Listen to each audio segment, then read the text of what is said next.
But farmers say the Masagana 150 and Masagana 200 would only sink them deeper into debt. Sa Masagana 150, Masagana 200, pauutangin may magsasaka. Nagtanim kami ng tinamaan ng tungkol virus. Abay, hindi masaganang ani. Masaganang utang ang inani namin, no? Ng mga magsasaka. Former Agrarian Reform Secretary and now Chairman Emeritus of the Kilusang Magbubukid ng Pilipinas, Rafael Mariano, says the 15,000 peso ayuda can be sourced from unspent funds from rice tariffs amounting to 8.9 billion pesos. The Budget Department in early August released over 8 billion pesos as funds for a 5,000 peso subsidy covering 1.5 million rice farmers.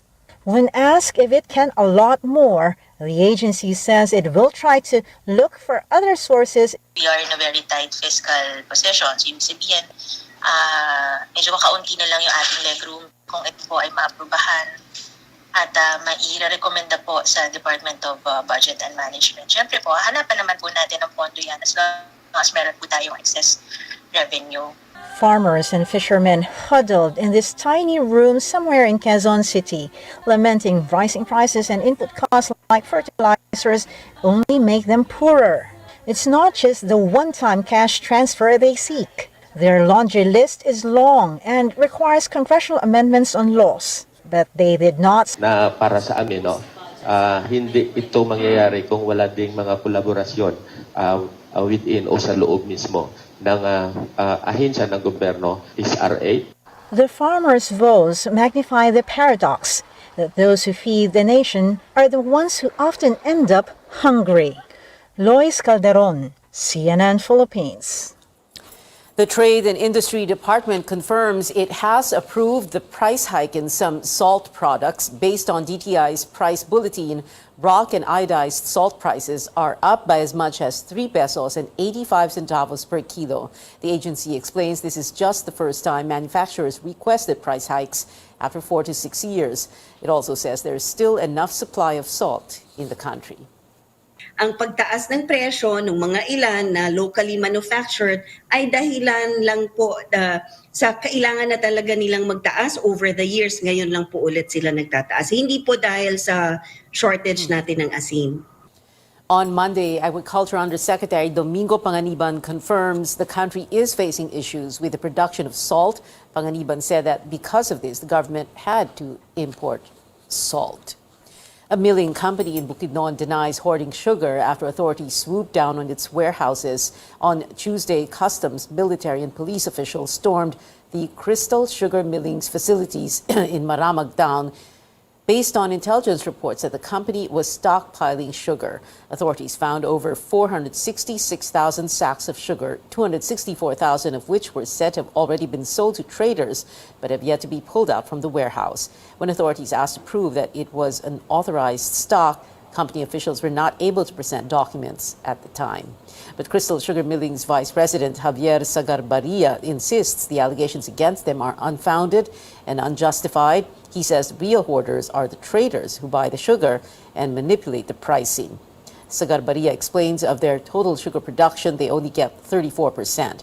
It is up to farmers and planters, to which traders sell the remaining 66%. In other news, the blame game begins as centers grill officials involved in the purchase of alleged overpriced and outdated laptops for public school teachers. AC Nichols has the highlights of the Senate Blue Ribbon Committee's hearing. Senators compare it to a basketball game, as the Department of Education and Procurement Service of the Budget Department, or PSDBM, were blaming one another.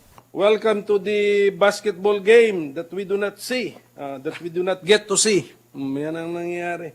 We only get to see it pagka may sumabog na. The Senate Blue Ribbon Committee is looking into a 2.4 billion contract for the purchase of laptops for public school teachers. The DepEd coursed the procurement deal through the PSDBM.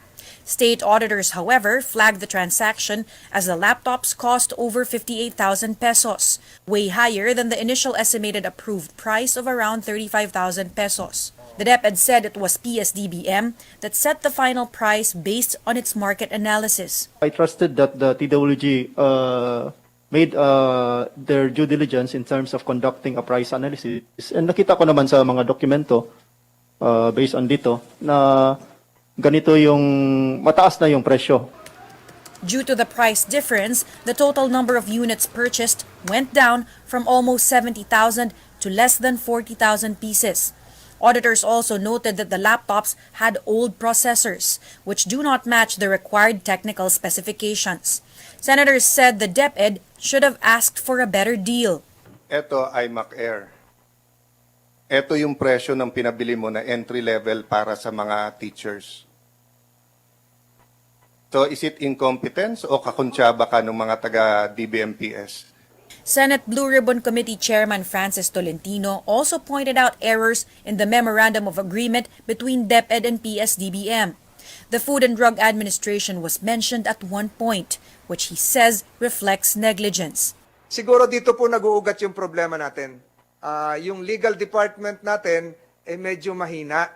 Former PSDBM Executive Director Lloyd Christopher Lau explained the price went up due to the high demand for gadgets amid the health crisis. Lumiit yung work in the office, tumaas yung work from home. So everybody was buying laptop, pati yung schools, and everybody was going online. So the demand for laptop increased.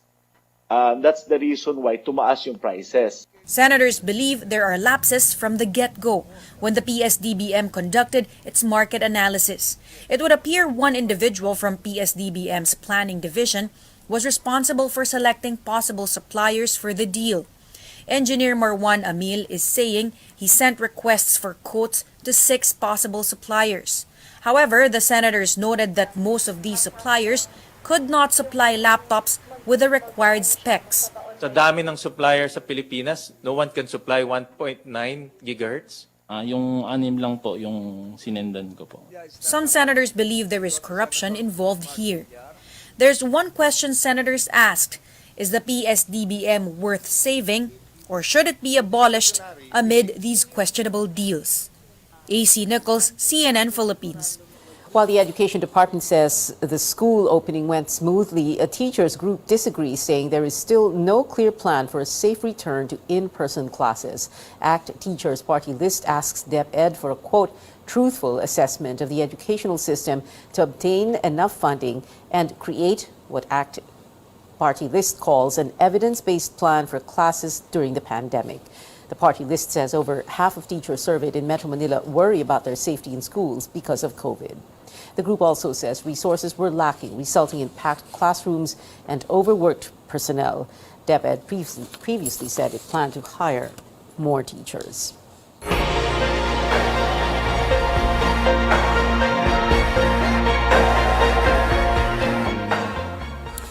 At least 3 people are reported dead and 4 others injured because of severe tropical storm Florita. The National Disaster Risk Reduction and Management Council, or NDRRMC, says 2 of the casualties are confirmed. The victims, both male, were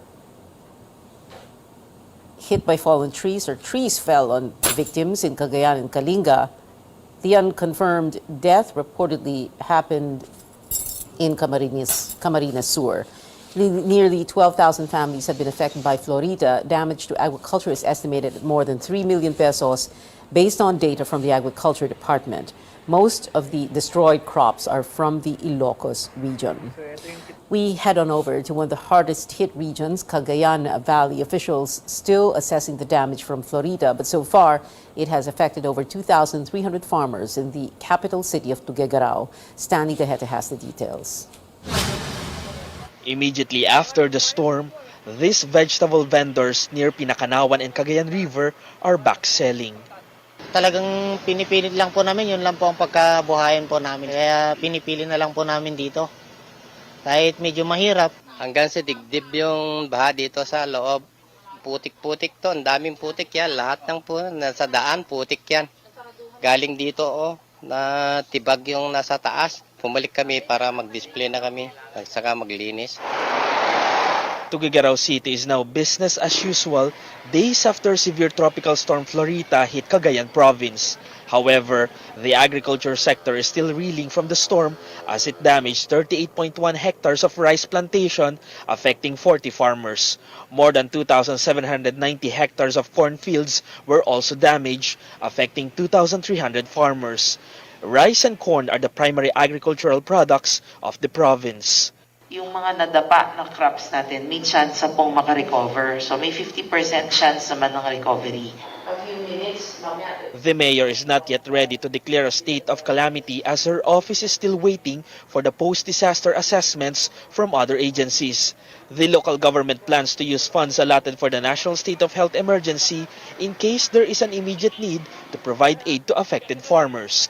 So far as the whole city is concerned, maganda naman po yung kalagayan natin lahat. Ngayon dito, manageable pa. Manageable kasi we will be honest with that. All evacuees have returned home, but residents from 20 affected barangays are asking for relief goods from the city's Social Welfare and Development Office. We still to do validation to other barangays to see if they are really in a flood po. There are no severely damaged infrastructures and submerged bridges have already been cleared. Kung ikukumpara natin yung pagsik ng Typhoon Florita, mas maganda po yung situation ng lampak ng Cagayan ngayon. At hindi po masyadong naminsala po yung Florita sa kanyang pagdaan. Local officials also said they were 95% prepared this time as they laid down all plans before Florita hit the region. Stanley Gaete, CNN Philippines. Up ahead, the Senate committee reopens discussions for charter change, and the SUV driver in the Mandaluyong hit-and-run case gets indicted for frustrated homicide. Newsnight will be right back.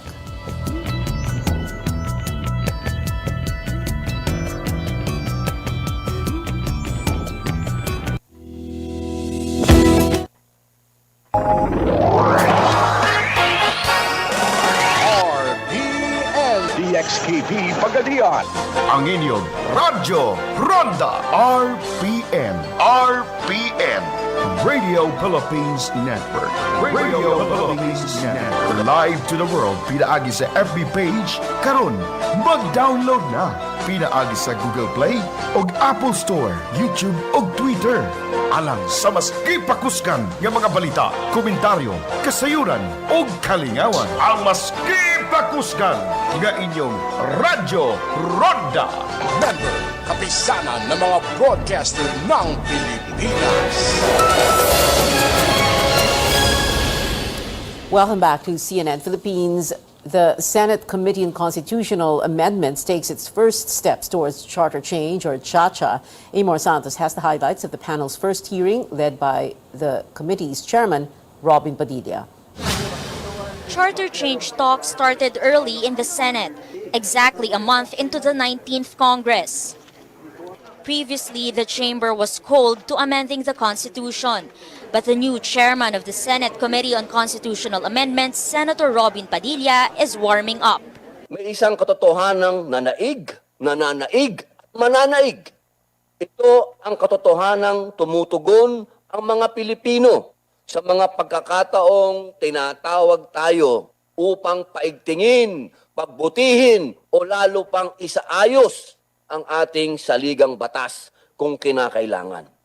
Padilla filed a resolution to study the possible revision, while Senator Win Gatchalian limited his proposal to economic provisions. Amid criticisms about Padilla's qualifications as the first non-lawyer to head the committee, Attorney Christian Monsod, one of the framers of the 1987 Constitution, says the neophyte handled Thursday's debates well. On economic CHA-CHA, Monsod believes recently passed laws have already opened the country to foreign investment. He also warns against a sweeping revision of the charter, which for him, the previous administration tried to do.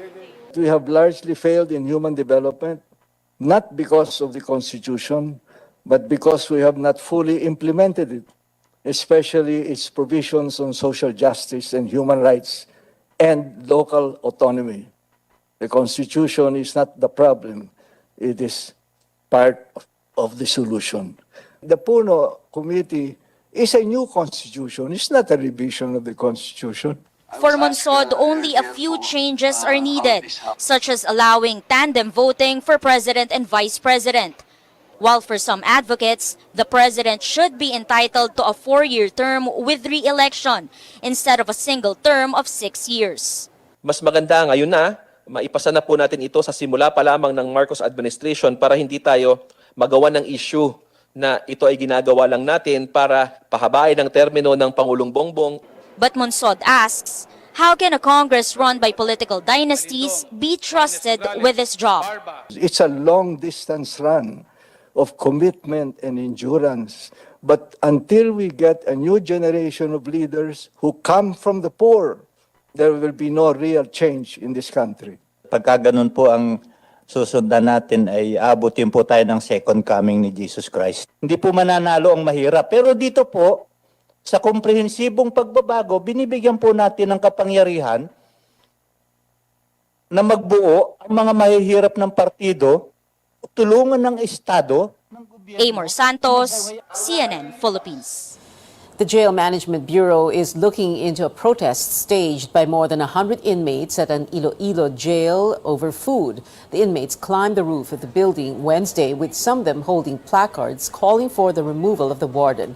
The jail's district inspector, Norberto Michano, relieved from his post to give way to the probe. Based po dun sa report na natanggap po namin, maayos po ang pagpapakain sa ating mga PDL. Nakausap po natin yung mismong warden and sinabi niya, nagpaliwanag siya na kung meron mang problema sa pagkain ng mga PDL, di hindi ho sana ay dati pa na ilapit sa kanya, pero ni isa wala man hong lumapit o nagsabi na meron ho silang problema. Pero dahil ho meron silang ni-raise na concern, mahalaga po sa amin na ma-validate ito, makausap mismo sila para ho kung may problema nga ay maiayos po natin. The Jail Bureau also looking at the possibility that the inmates protested because they are unhappy about being transferred to another building. Meron ho tayong old building dyan at saka yung new building. Sa new building ho sila nagkandak ho ng noise barrage. Ito hong mga dating leader doon, inilipat na ho natin sila at sila nga ho yung nag-istiga ng gulo kasi ayaw po nila yung bagong facility na kanilang paglalagakan dahil mas mahigpit na ho doon at gusto ho nilang bumalik sa dati. The driver of a speeding sport utility vehicle faces charges after hitting and killing a security guard in Cavite. This comes just as the Mandaluyong prosecutor's office indicted for frustrated homicide another SUV driver who ran over another security guard 2 months ago. Carrie Quito reports. Prosecutors have indicted Jose Antonio San Vicente for frustrated homicide, a downgrade from the frustrated murder charges filed by the Mandaluyong City Police. The resolution filed before a regional trial court says the June 5 hit-and-run incident does not qualify for frustrated murder. It notes the absence of, quote, an initial intention to commit a crime. Prosecutors also dismissed the complaint for abandonment of one's own victim, citing lack of probable cause. San Vicente's camp refuses to comment, but it earlier stood by its statement San Vicente had no intention to run over the victim and security guard Christian Floralde. Floralde's lawyer, Federico Biolena, tells CNN Philippines they might file a motion for reconsideration. The LTO is leaving it to the court to decide on San Vicente's case. Earlier, the agency revoked his driver's license and permanently banned him from driving a vehicle. In Cavite, another hit-and-run involving a security guard and traffic enforcer. 54-year-old Rodolfo Mejos was manning traffic along Barangay Salawag in Dasmariñas when a speeding SUV hit him Monday afternoon. Mejos was rushed to the hospital but was declared dead on arrival. Dasmariñas Police Chief Juan Oruga says the victim's family agreed to settle, but the driver is facing charges for violating the anti-drunk and drug driving law. Authorities hope the incident will serve as a lesson to drivers. Sigurado naging pahinahon sa pag-drive, maging may ingat. Sigurado naging pahinahon sa pag-drive, maging may ingat. Siguro lagi sigurado tingnan yung mga karsada diyan para wala po napapahamak ng mga tao. Carrie Quito, CNN Philippines. Mandaluyong police says it has nothing against the downgrading the case against San Vicente. The Land Transportation Office in talks with officials of 5 Metro Manila local governments for possible changes to the no-contact apprehension policy. At the hearing of the House Transportation Committee, LTO Chief Teofilo Guadi said they are urging LGUs to lower penalties collected from erring drivers or at least make it at par with those imposed by the Metropolitan Manila Development Authority.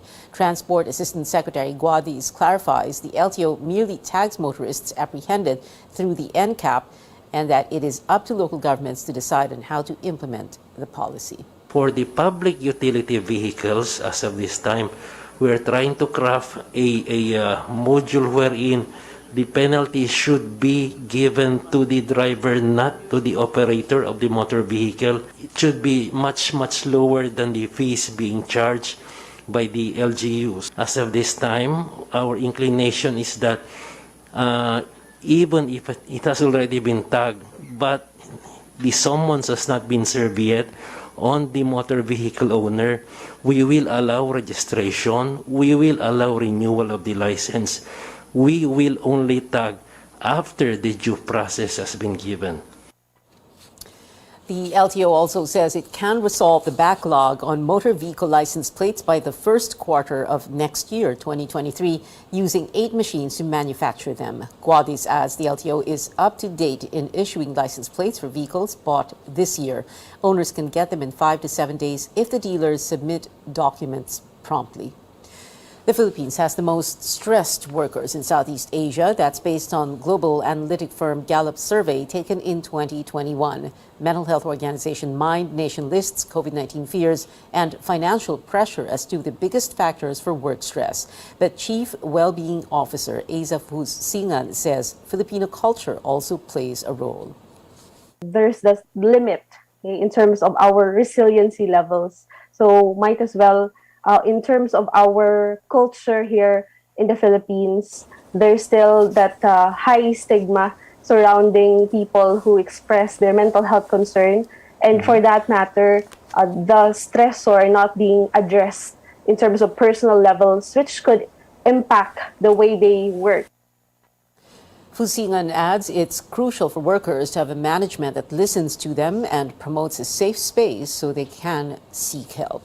When we return, SMB knots the PBA Philippine Cup Finals at 1-1, while Gilas is raring to prove itself against Lebanon in the FIBA World Cup Asian qualifiers. And the fuel prices roll back to the 1980s with Netflix's newest stunt, the Seoul Vibe gas station. You're watching CNN Philippines.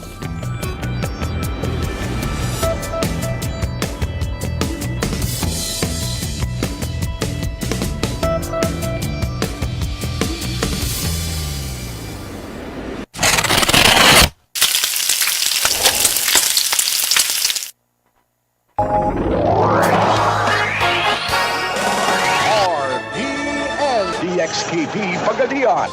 Ang inyong Radyo Ronda RPN. RPN Radio Philippines Network.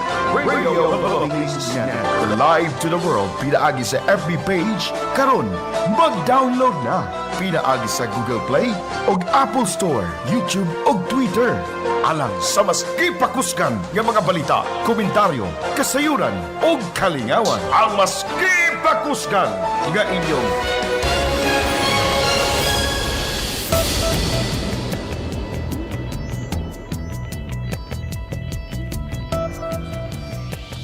Welcome back. Sports news now. The San Miguel Beermen evens the PBA Philippine Cup Finals with a game-2 win against the TNT Tropang Giga.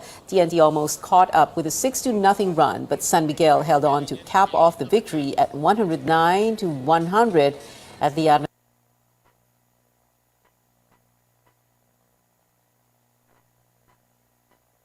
Araneta Coliseum in Quezon City. Both teams will look to gain the upper hand in Game 3 happening Friday at the Mall of Asia Arena in Pasay. A breakthrough victory for the country in the AVC Cup for women. The Philippines, represented by the Creamline Cool Smashers, defeated Iran in 4 sets Wednesday at the Phil Sports Arena in Pasig City. The national women's volleyball team seeks to boost its chances of entering the quarterfinals when it faces South Korea at 7 tonight. And the Samahang Basketball ng Pilipinas celebrated the 1 year to go milestone leading up to the 2023 FIBA World Cup to be hosted by the country. SBP President Al Pandillo says the federation is determined to form the best team possible for the competition. Several local ambassadors were also introduced, including members of the fabled Gilas Pilipinas squad that brought Philippine basketball back to the World Cup in 2014, and another country's pride, 2018 Miss Universe, Catriona Gray. To also encourage our countrymen to express their support and love for our athletes as they go out there and represent and really carry high the Philippine flag in the arena of sports. It gives me so much pride and joy. Ibang feeling kasi before we were playing and now we're here to support and to be there for our team next year. Malaking bagay ito sa mga Pilipino, mga kabataan, mga Pilipino dito sa atin na makikita natin yung mga inaangahan natin, mga players na magagaling sa buong mundo. The list is out. Here's a look at the Gilas Pilipinas 12-man roster for the match versus Lebanon tomorrow, Friday at 2 a.m. Philippine time for the FIBA Basketball World Cup Asian qualifiers. Roosevelt Adams, the top pick in the 2019 PBA draft, missed the cut but was part of the initial 13-player lineup. In entertainment, actress Angelica Panganiban shows off her baby bump and motherhood glow in her stunning maternity shoot. The soon-to-be mom first announced her pregnancy in March. On Instagram, she flaunted her pregnancy body with a caption, "Happiness is on the way." Angelica and her partner, Greg Homan, said they're very excited to welcome their first child. Great news for motorists. Seoul Vibe gas station drives us back to 1988 with very low gas prices for a limited time only. For 1 day, online streaming platform Netflix is opening a gas station on EDSA, Quezon Avenue, that will sell gas at 7 pesos a liter. That's happening tomorrow. Vehicles need to pre-book their visit, and the promo is capped at 40 liters per vehicle. Online registration has begun. This is a promotional stunt for the Korean movie Seoul Vibe. It's set in the year 1988 when gas prices were still cheap. 7 pesos per liter. Yan ang presyo ng gasolina sa Netflix Soul Vibe gas station. At di lang presyo ng gasolina ang napunta sa 1988, pati ang buong gas station at crew, balik 1988 rin. Isang araw lang ibebenta ng Netflix Soul Vibe gas station ang gas sa presyo noong 1988. At hanggang 40 liters ang pwedeng ikarga ng bawat kotse. Paano magpagas? Mag-book lamang ng slot sa soulvibe1988.ph. Pre-registration is required. Kung wala kang reservation, hindi ka pwede magpagas. Limitado lang ang slots kaya mag-book na sa soulvibe1988.ph. Magbubukas ang website sa August 25 ng alas 6 ng gabi. Even her hair is so 1988. Soul Vibe premieres tomorrow, August 26th. And that is it for tonight. Join me again on News.ph at 7 p.m. I'm Pia Ontiveros for Newsnight, where we go above and beyond the headlines.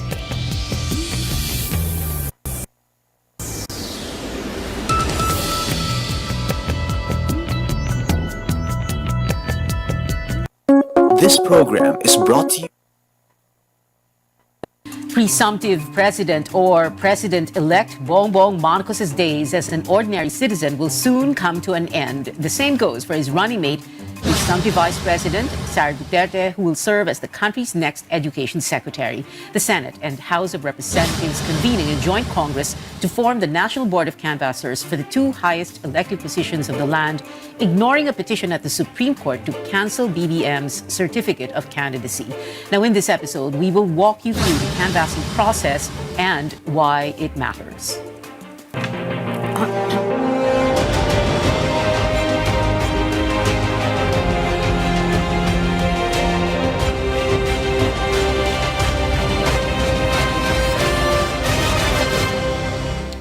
Good evening. I'm Pia Ontiveros. Welcome to your weekly political appointment fix, politics as usual. Now, before we go to the canvassing, let's talk first to Cavite Representative Boying Remulla, who is a member of the House contingent to the Joint Canvassing Committee.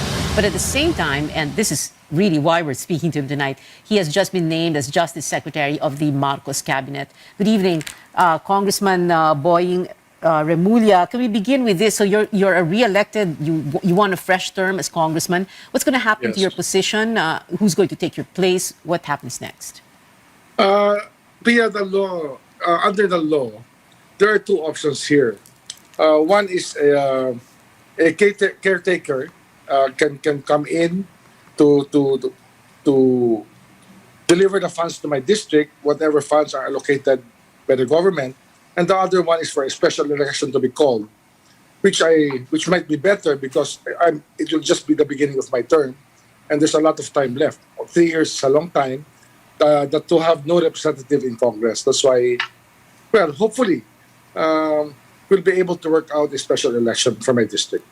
All right. When we speak about you being Justice Secretary, by the way, no, when were you told that you would be Justice Secretary, or matagal nyo na itong pinag-usapan ni BBM even before the election or right after? Pia, I didn't apply to be secretary, kasi first of all, I really ran to be a member of the House, and I was expecting to become the majority leader of the House. That's already an arrangement that was being worked out with the presumptive speaker.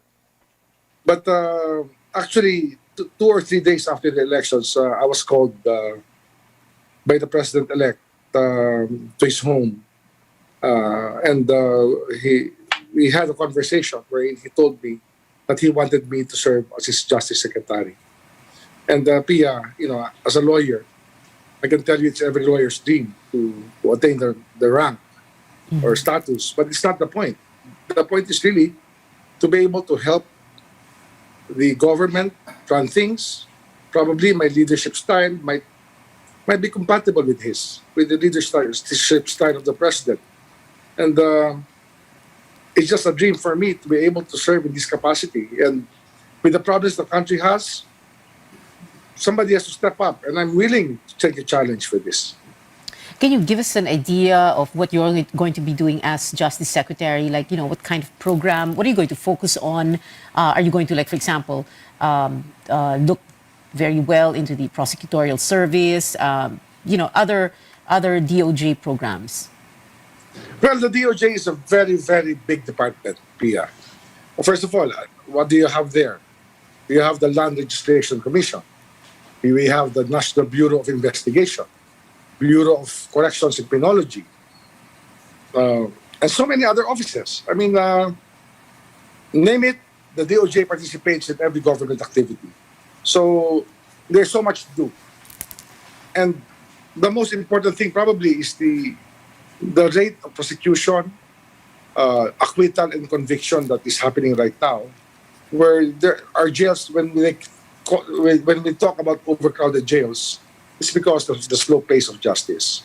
So probably it's about time that we audit one thing. That the first things we can do is to audit all of the detention prisoners to see if they're allowed, they can be freed already, to decongest the jails, and for those that have to be prosecuted to work double time.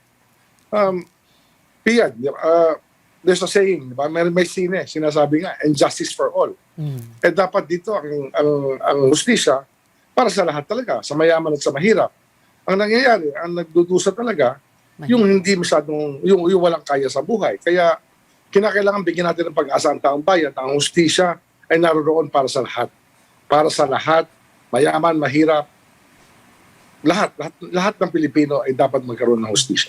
And justice for all, it's good you brought that up because, for example, there are plenty of wrongful convictions, for example, or there are people who we know we should be in jail or in prison and are out scot-free. Yes. Maraming rin nakakulong na hindi dapat nakakulong. At marami namang napapawalang salan na may kasalanan talaga. Kailangan talaga bantayan ng gusto, Pia. Dito magkakasubukan dahil ang bigat kasi na kagaya ng NBI, kasama natin ng NBI. Kagaya ang kalaban namin dito sa DOJ, sindikato, di ba? Hindi lang sindikato, mga Pilipinong gustong wasakin ng bayan natin, mga mandaraya, lahat ng uri ng criminal activity sakop talaga ng aming mandate. Kaya talaga, we have to hit the ground running and to make sure that all of these things are really solved. Marami kasing pwedeng masolve na hindi na-solve dahil hindi hands-on ang ibang tao sa trabaho nila. O kaya, medyo ang institusyon ay walang mababa ang moral, minsan walang budget, at minsan talaga kauntsaba ng sindikato yung iba. Kaya iayos natin ang lahat. Itama ang mali. Sabi nga ni Ping Lacson, yun, kailangan natin gawin lahat yan. Okay. In the immediate aftermath of the election, napag-uusapan kasi yung, for example, if BBM were to push his unity theme, his unity campaign theme beyond the campaign and moving forward, that would there be that possibility of the new Marcos administration looking into, for example, the cases against Laila de Lima, who was and very clearly anyway, was a very severe critic of BBM himself? Well, that would be part of the continuity of the job that I will have. Alam mo naman, Pia, it's about institutional continuity. Just like the presidency or any department, kailangan tuloy-tuloy ang trabaho niyan. So those cases left hanging, we have to resolve. And everything, if there is a need to review, we will review. Pero, yan, lahat yan, kasama yan, Pia. Politics or no politics, ano yun may kaso talaga yun. Wala tayong magagawa. Ang magagawa lang natin dyan, siguraduhin lang natin na tama ang ginagawa ng justice system sa lahat ng inuusig. At yun ang kailangan natin gawin, ang karapatang igalang natin. Lalo na ang ating constitutional rights. Well, importante to do what is right. Kong Boying, also, we have a minute and a half to go before we let you go because I understand you do have something to attend to. Let's talk very quickly about the canvassing. So you have that petition to cancel yung COC ni BBM pending before the Supreme Court, but at the same time, it is all systems go for the canvassing. You have a 31 million votes for the president-elect and equal number of votes also, give or take, for Sara Duterte. So, dire-diretso lang ito, hindi po ba? The canvassing, as a matter of fact, people are saying perhaps by Wednesday evening or earliest Thursday, we could have a proclamation already. Well, we hope that we can finish everything by that time. Kasi, Pia, it is our constitutional duty to do this. Hindi naman ito binigay sa Korte Suprema para i-desisyon kung sino magiging presidente ng Pilipinas, di ba? Ang saligang batas, sinabi, the National Board of Canvassers shall be constituted. Kaya gagawin lang namin ang aming tungkulin sa abot ng aming makakaya. Kaya lahat ng sistema ang ginawa namin ngayon dito sa House ay very transparent. And one of the reasons why today I announced that I already admitted that I accepted the invitation of the President to join the cabinet is for transparency's sake, no? Kasi kasama ko sa Board of Canvassers, baka mamaya ito na naman, meron na namang alingangungaw. We're being transparent, Pia. Pero ito naman kasi, this was set up a long time ago under the leadership structure of the House, as it is under Speaker Velasco. Kasama talaga ako dyan sa listahan niya nung araw pa. But it's better that I disclose it prior to the canvassing para naman no one can say anything na. Diba? Well, there are 31 million votes for BBM. And lastly, final words from you. Ang ginawa namin dito, talaga in the spirit of transparency, there's a space for the lawyers, there's a space for the media, everything is being guarded bipartisanly. Kaya lahat ng pwedeng gawin nandiyan na. And then, under the rules that we will adopt, talagang yung rulings nito will be both the Senate and the House will agree on the rulings. If there are objections, then they will be resolved accordingly under the rules that we will adopt. All right, final words? Well, marahil ang isang dahilan kaya tinanggap ko ang hamon na to ay gusto ko talagang sabihin sa tao, no? Sa tagal ng aking paglilingkod sa Justice Department, sana mahalin natin ang bayan natin. Ang problema kasi, the nation state is under threat from big business interests. The Filipino should be proud of his country. We should not shoot ourselves in the foot tama yung space. Kaya nga bagay kami ni Pangulo, sabi niya magkaisa tayo. I believe that. But, yun nga, sana naman, yung mga hindi nagwagi, matatapos ang canvassing na, tanggapin na. At bigyan ng pagkakataon na maglingkod na maayos ang mga taong nahirang ni Pangulo at lalong-lalo na ang ating President-elect, BBM. Sana bigyan naman kami ng pagkakataon na maglingkod. Alam ko na may babatikos, sanay naman tayo sa batikos, pero tingnan natin with an objective eye kung kung talagang tama ang ginagawa namin para sa bansa natin. Diba? Isang bansa sana tayo. Yung unity is really important to our country at this time. Congressman and soon-to-be Justice Secretary Boying Remulla, thank you very much for being with us tonight, sir. We'll be back after a quick break. Stay tuned.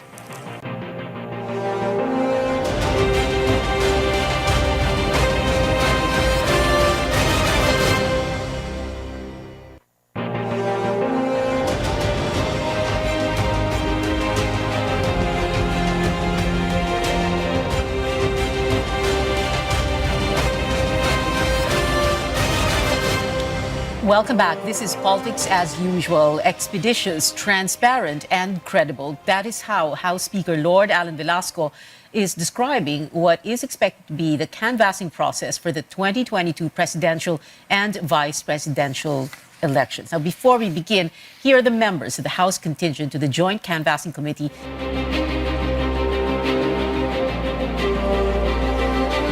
Over to the Senate.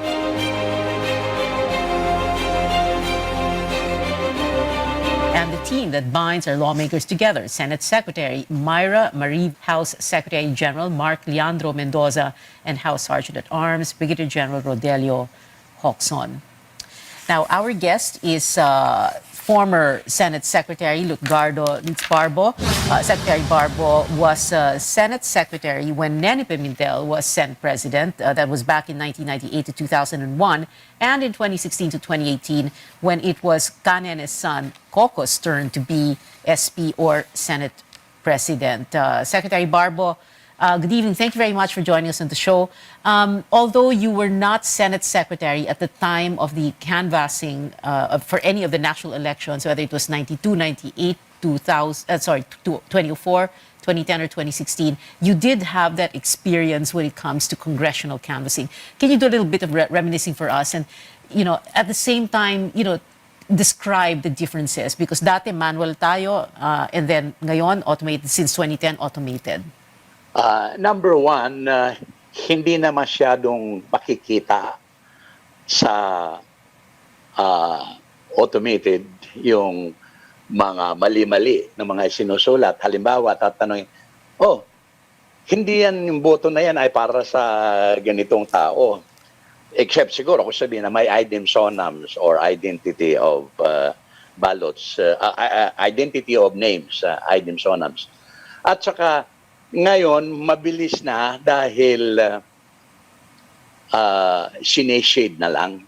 Wala nang isinusulat na mga pangalan. Kung minsan yung pagsulat, hindi pa maintindihan. At noon, medyo mabagal talaga. It took a few months, hindi lang weeks, para malaman kung sino talaga ang tunay na nanalo. Pero ngayon, masyadong mabilis. In fact, so bilis, sabi nung iba, na nabibigla sila. Kanina nga kausap ko si Boying Remulla, sabi niya, dati nagre-reklamo tayo pag mabagal ang canvassing, ngayong mabilis. Yung canvassing o yung bilangan, nagre-reklamo din sa ano ba talaga. Pero I mean, napakalaking bagay na automated, hindi po ba, sir? Totoo. Totoo yan na siguro there can even be improvement of the automated, imbis na shading, kasi marami pang kwan dyan. Minsan hindi tinatanggap ng machine. Kung halimbawa, yung, alam mo, may mga matatanda na medyo gumagalaw-galaw na yung kamay, lumalabas na sa circle na isi-shade. At yun ay kino-consider ng machine na marked ballot at minsan hindi kinakount yan. Siguro yung iba dyan, yung kagaya sa Europe at saka sa Amerika, pinipindot na lang. Pindutan na lang. Parang ATM. ATM na lang. Parang ATM, oo. Ngayon, ang concern din naman dyan ng ibang tao, madali magkaroon ng corruption, especially yung mga naboto, nabili na boto. Yung vote votes. Yung nabili na boto, vote votes. And then, you can never erase suspicions.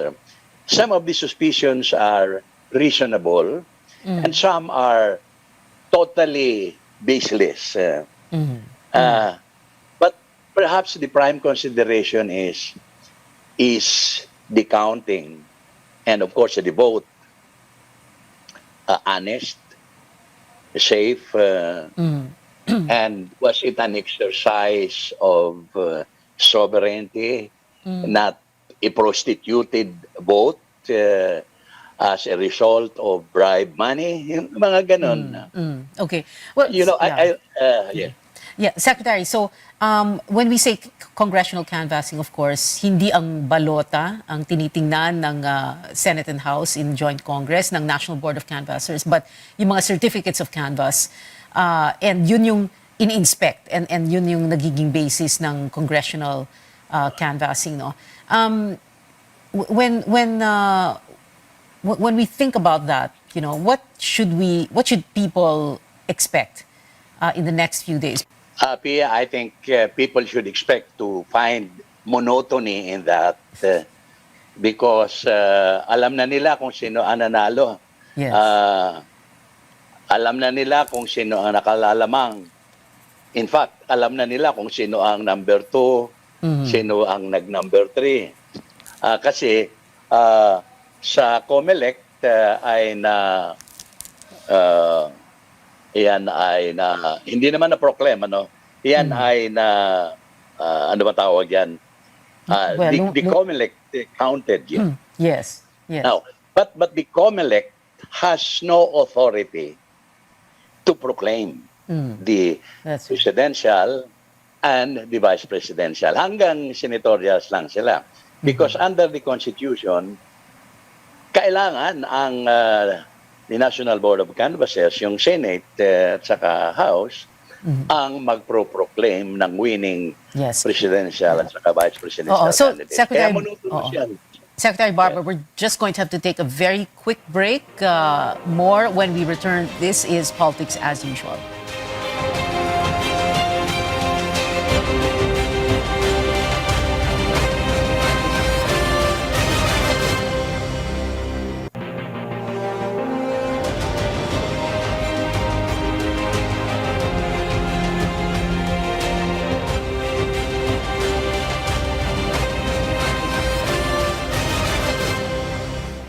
We are on our final stretch, the last 6 minutes of the show. Still with us, former Senate Secretary Lutgardo Barbo. Sir, itong pending petition to cancel the COC of BBM at the Supreme Court, Tito Soto, for example, Senate SP Tito Sen, no, and Senate Minority Leader Frank Drilon have said that this should not be, and I'm paraphrasing them, this should not be affecting the canvassing.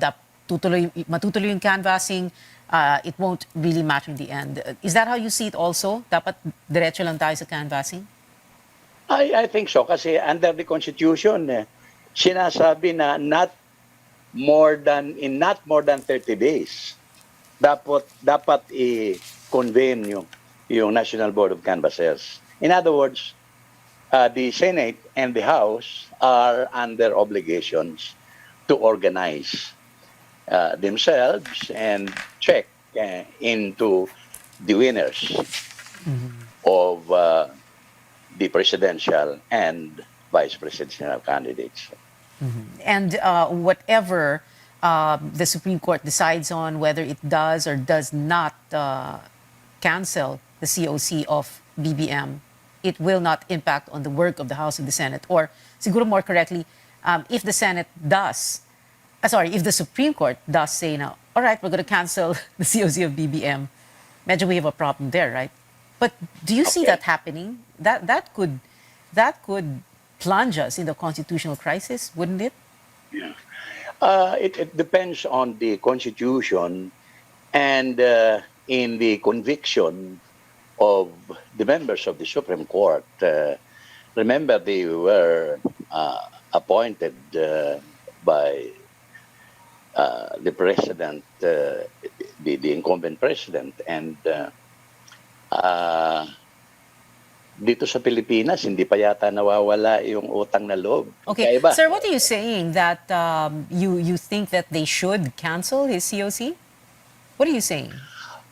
Well, ano ito, conjectural lang ito and speculative. Now, I think the Supreme Court should look into the basis of the complaint.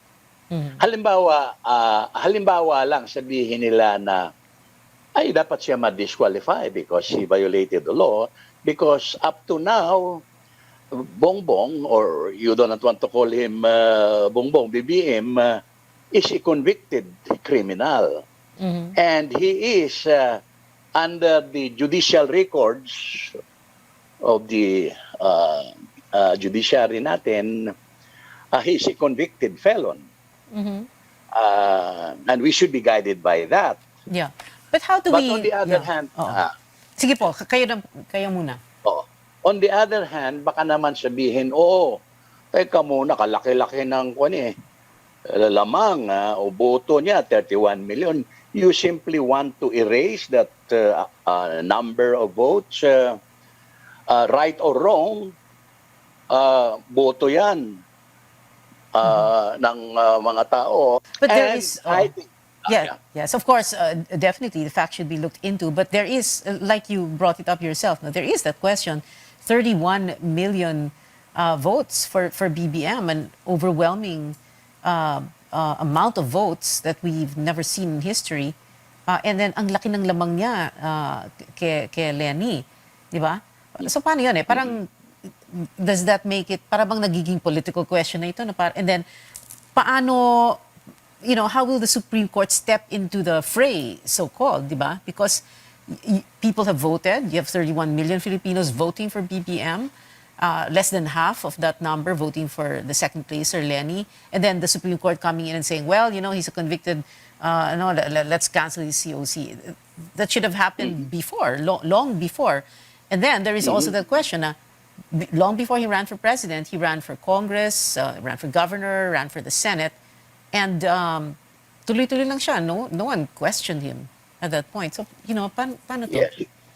Well, yes, to some extent. Ang gulo niyan. It will be chaotic. Yeah, magulo yan. Because, some will say, dapat ang second placer, dapat si Lenny mag-presidente. Yung iba magsasabi, kung i-disqualify nyo o kung ika-cancel yung COC ni BBM, dapat si Sara kasi siya mag-VP, di ba? Paano na? Magulo. Ang gulo nito. Naku, ito na naman tayong Pilipinas. Paano po yon, sir? Kaya nga siguro, dapat maganda at mahusay at based on facts, yung magiging analysis ng decision. Kasi the law must be upheld at all times. Right. Sabi nga nila doon, di ba sa may mga sinasabi noon na justice should reign, even heavens may fall, parang ganyan. Yes. Whatever happens, justice should be, parang ganon. Ngayon, kung halimbawa, kasi sa susunod, gagawin na President? Para president. You can be a convicted criminal and then you run for the highest public officials. But anyway, we just need to wrap this up already, Secretary Lutz Barbo. But yun na nga, mauunang matapos ng trabaho ang ang National Board of Canvassers, yung Senate at yung House. Dahil 15 days pa para mag-comment, sabi nga nung Korte Suprema, dun sa petition to cancel yung COC ni BBM. Anyway, sir, maraming salamat po. Thank you very much for your time tonight. We've been told before, don't talk politics at the dinner table or at a family reunion or in Viber groups and risk digital warfare. But we can talk about it here at this table on this show, your weekly political appointment fix.